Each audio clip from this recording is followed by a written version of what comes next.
Innuendo, Book 5 of the Todd Mills Mystery Series. Author R.D. Zimmerman. Publisher Scribble Pub Press, Minneapolis, Minnesota. Narrator Eric Aust. Chapter 9. Was the ideal of a gay relationship ludicrous? Impossible? Immediately after speaking with Geordie, Todd bypassed the station and returned to his apartment. A two-bedroom condo on the 13th floor of a high-rise with killer views of Lake Calhoun.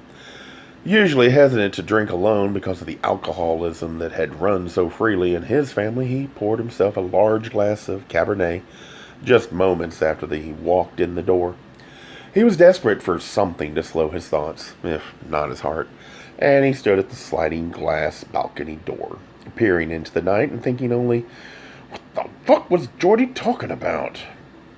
Not long ago, Todd had seen something on CNN about sexuality and the sexes, and it now came back to haunt him with the thought that a relationship between two men would never work, according to the report, which was done to explain the sundry interest of none other than the president. A man's evolutionary duty was to spread his seed far and wide, while a woman's was to guard her future, i.e., the offspring. In scientific terms, that made sense, he thought, but how did it apply to two gay men? And did it mean that by their very nature they were doubly destined to sleep around? Todd took a long, deep swallow of red wine and then turned and wandered over to the black leather couch that was the main fixture of the living room. He dropped himself into the deep cushions and thought how the heterosexual role model that his parents had provided him as a kid was certainly nothing to rave about. In fact, it was all about a lie. His father had been a drinker, verbally abusive to both his wife and sons. His mother had been sweet on the outside, but torn with anguish within, coming to life only after her husband had drunk himself to death. In retrospect, Todd thought they should have divorced, for neither parent had been happy. He was looking back on it, a pathetic waste of two lives. Yes, Todd had grown up with that archetype and had for a good while mimicked it nearly to a T. He'd married Karen, and they'd looked the beautiful Chicago couple. He a dashing reporter, she a successful physician. They'd been popular and well off, a quintessential yuppie couple, all about the Windy City. The entire time, however, Todd's truth, his sexuality, had been eating at him, and eventually he did the best thing he ever did for his wife. He divorced her.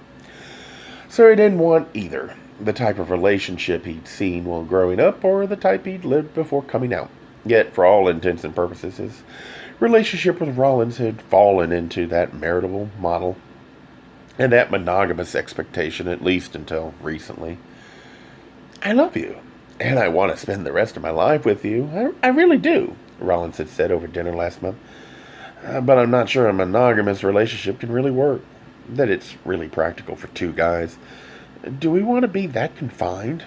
That restricted? I mean, if by chance I end up having a quickie with someone, I don't want to have to end up lying to you just to save our relationship. Totally unprepared, Todd asked what immediately came to mind. What? What are you saying? Are you trying to tell me you've already had sex with someone else? No. I'm just trying to be realistic, that's all. And I'm not just talking about gay people either. Just look at all the straight people squirring around and lying about it. They always end up splitting up because of some stupid expectation. I want us to be better than that, and I don't want us to break up. That's why I've never been in a monogamous relationship before. Well, maybe that's why none of your other relationships had lasted more than a year. Todd, come on, be serious. I am. It's fine for other people, but an open relationship is not what I want. I just don't think it can work, at least not for me. I don't have that kind of energy. No. Either he didn't have that kind of emotional and mental energy to be continually processing who was seeing whom and doing what with whom, or he simply wasn't secure enough. It was, he thought, surely, a combination of the two, but the later, if he was completely honest to himself. He was probably the far greater of the reasons. No, he didn't give a rip what anyone else did or wanted or how they defined their happiness. But in this restless world, he wanted one rock that he could claim and rely upon as his and his alone. It was the beginning of an ongoing conversation, one that didn't leave Todd with any warm, fuzzy feelings either. I don't want to be confining and restrictive. I really don't. The last thing I want to do is try to crush someone. Todd had recently said, "But I'm sorry. I just can't handle the thought of me staying at home watching TV while you're all screwing someone else." "But what about this? You're out of town doing a story. You have too much to drink and a gorgeous waiter seduces you. It could easily happen, you know." "Yeah, but Rawlins." "Yeah, but what? If it happened, you'd rather lie about it?" "No, I. The closest they'd come to a compromise was to agree upon total trust and total honesty. In other words, they wouldn't go looking for it. But if something happened, if one of them strayed outside the relationship, the first to find out would be the other. And then it would be no big deal. End of story." Todd's black cat girlfriend came sauntering into the room, her tail swishing from side to side in that seductive kitty way. She jumped onto the couch, then made her way into his lap, and he stroked her, running his hand down the length of her spine and all the way to the tip of her tail. She had belonged to Kurt, who died of AIDS, and who'd been so terribly worried about what would happen to the simplest, most innocent thing in his life. "This creature." Todd gently pulled her closer, nuzzling her until she broke into a motor of a purr. "Ah, shit," thought Todd as he took another sip of wine. The fucking problem with a gay relationship was that it was like trying to reinvent the wheel. First of all, there was no one sanctioned way to establish a same-sex relationship, particularly not legally, which certainly didn't help. After all, how could you encourage a union with someone without the support of the community, the culture, and the legal system?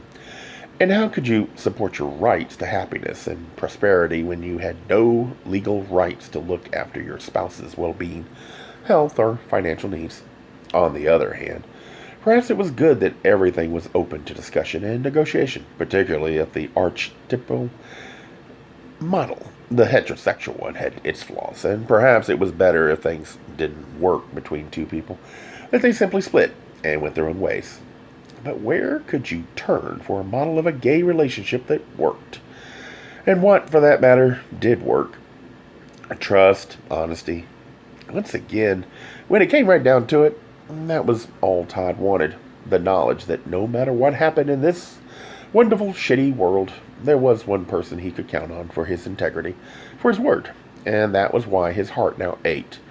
Not so much because Rawlins might not have kept his dick zipped up in a chastity belt of morality, but because it looked like Rawlins had already broken their recent agreement by not saying anything. Had the entire discussion been futile? Had Rawlins merely been trying to justify something he'd already done? Or had there been nothing?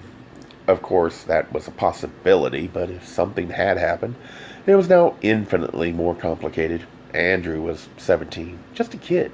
Rawlins was a cop, someone in a position of authority. If something sexual had happened between them, not only did Todd find it reprehensible, but he also opened an insidious can of trouble. Major league trouble. Todd didn't know the exact Minnesota statutes, but there was no doubt in his mind that sex between someone that young and someone that much older constituted criminal sexual conduct. And now Andrew was dead, and Rawlins would be investigating his murder. "Ah, shit," mumbled Todd to himself. This was not good. If Rawlins had screwed Andrew, things couldn't be worse, both in terms of the law and in terms of Todd and Rawlins' relationship. And Jesus Christ, what if? What if Rawlins knew something relevant to the murder case itself? Would he withhold it, just as it seemed he had been withholding information from Todd? It was almost more than Todd could stomach, and he downed the rest of the wine, then sat there in the dim light, slowly stroking the cat over and over, his eyes wide and tired.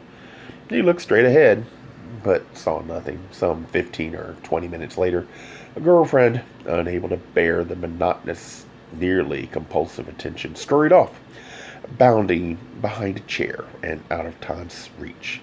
Seeing that it was well after midnight, Todd got up, took his wine glass into the kitchen where he set it on the white counter, and then sauntered down the narrow hall to the bedroom. Dear God, what was he going to say? What was he going to do? When Rawlins came home, whenever that might be, he washed, brushed his teeth, and stripped, and then went to bed and lay just like that, awake and naked, for well over an hour. He fully knew how these things went, and that the first hours of any murder investigation were the most critical, and that if Rawlins came home at all, it wouldn't be until very late. Very, very late. In fact, he might just work through the night, and although with each wakeful moment, Todd seemed increasingly confident that he himself would never fall asleep, somehow he did just that. But then he heard the click of keys in the front door. Rolling over, he glanced at his digital clock and saw that it was 4:09. Lying as still as the dead, his ears traced Rawlins' every movement.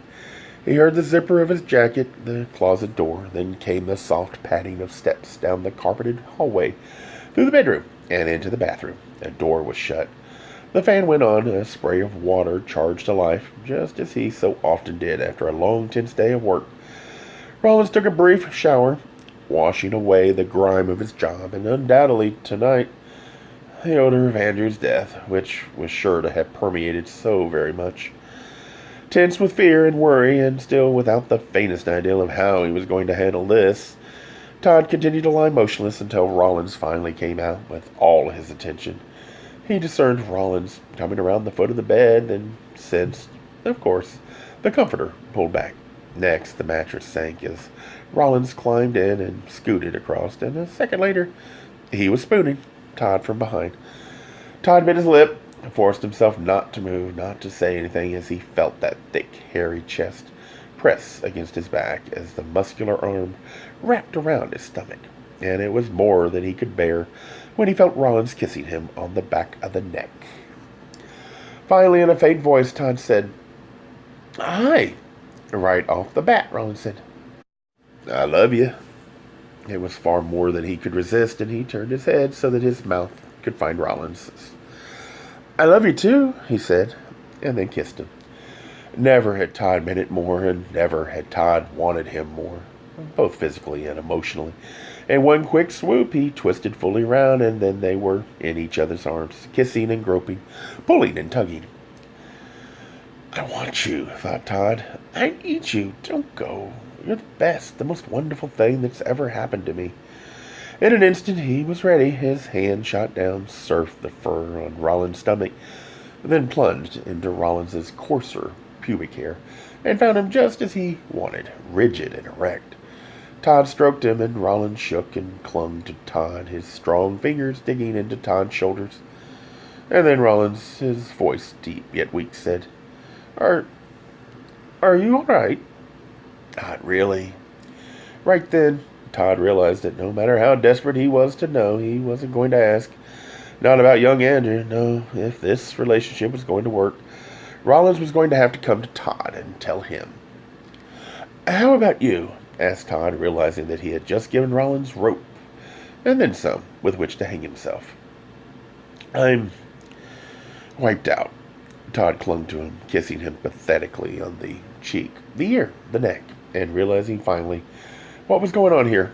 This was a test Rawlins didn't even know he was taking, but one that he was at this point most certainly failing.